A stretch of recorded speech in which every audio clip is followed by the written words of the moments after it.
É só olhar em volta. A gente vê essa busca sem fim por felicidade, a frustração com aquilo que falta, a dor da perda, a certeza da doença e da morte.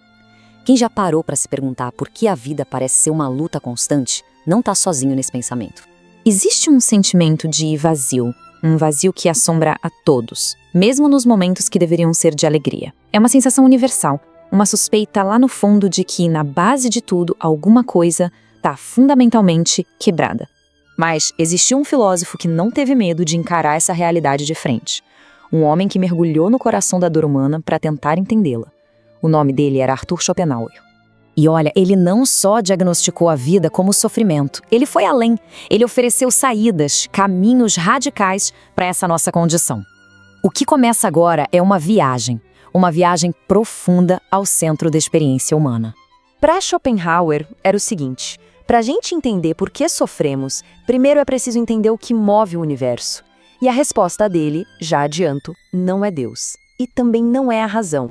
Ele chamou essa força de a vontade. Imagina um impulso que nunca para, uma fome cósmica que pulsa na base de absolutamente tudo o que existe, empurrando tudo para frente, mas sem nenhum destino, sem propósito algum. E essa vontade, ela está em todo lugar. É ela que faz a semente brotar, que faz o leão caçar, e é ela que faz a gente desejar, amar, ambicionar. No fim das contas, para ele, nós somos como marionetes dessa força cega e totalmente indiferente a nós. E é exatamente aí, nesse ponto, que nasce o sofrimento. Se somos a expressão de um desejo que nunca se satisfaz, a nossa existência só pode ser uma jornada sem descanso. Schopenhauer tinha uma imagem muito poderosa para isso. A vida é um pêndulo. De um lado está a dor de querer uma coisa e não ter. Do outro lado está o tédio, aquele vazio que vem quando a gente finalmente consegue o que queria. E a satisfação dura pouco. E assim a vida balança, da dor pro tédio, infinitamente. Então, nesse sistema, a felicidade não é uma coisa positiva, real. É só uma pausa, um breve alívio que se sente entre uma dor que acabou de passar e a próxima que já está para começar. A vida, ele diria, não foi feita para ser feliz. E as coisas que a gente mais valoriza? O amor, para ele, é uma das maiores armadilhas da vontade. Uma ilusão biológica para garantir que a espécie continue. A busca pela felicidade é como correr atrás da linha do horizonte. Quanto mais a gente corre, mais ela se afasta. Parece um beco sem saída, né?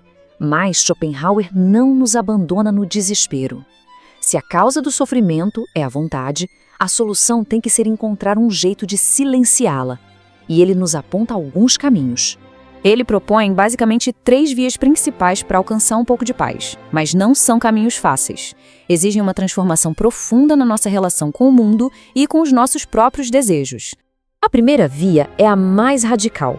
Inspirado no pensamento oriental, Schopenhauer fala da negação da vontade.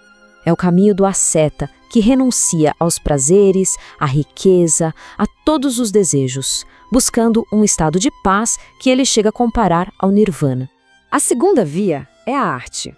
Ao contemplar uma grande obra, seja uma música que arrepia, uma pintura que hipnotiza, a gente esquece de si, dos desejos, das preocupações, e por um instante sublime, a vontade se cala.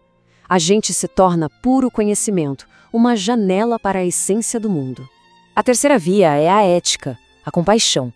Se todos os seres são manifestações da mesma vontade cega e sofredora, então a dor do outro é de alguma forma a nossa própria dor. A compaixão de verdade nasce desse reconhecimento. Ajudar o outro é, no fundo, aliviar a si mesmo. Ok, mas o que um filósofo pessimista do século XIX tem a nos dizer hoje? Olha, talvez muito mais do que a gente imagina. Numa era marcada pela ansiedade, pela depressão, por um sentimento de vazio, a honestidade brutal de Schopenhauer sobre a natureza da vida ressoa com uma força impressionante. É um convite para a gente parar de correr atrás de uma felicidade ilusória. E embora a ideia de negar totalmente a vontade pareça extrema, as suas ideias sobre o poder da arte, a importância da compaixão e a necessidade de se autoconhecer são ferramentas muito poderosas. Ajudam a navegar pelo sofrimento e a encontrar ilhas de tranquilidade no meio do caos da existência.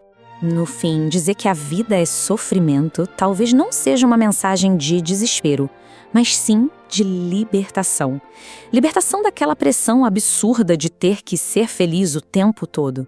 Ao aceitar a dor como parte da condição humana, talvez seja possível encontrar uma paz muito mais profunda e duradoura.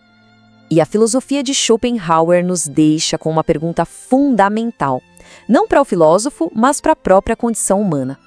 Diante do pêndulo da existência, qual caminho leva ao encontro da paz?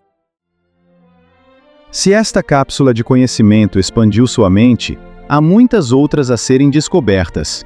Inscreva-se e ative as notificações para não perder a próxima dose de reflexão. Sua perspectiva é importante. Deixe-a nos comentários. Até a próxima cápsula.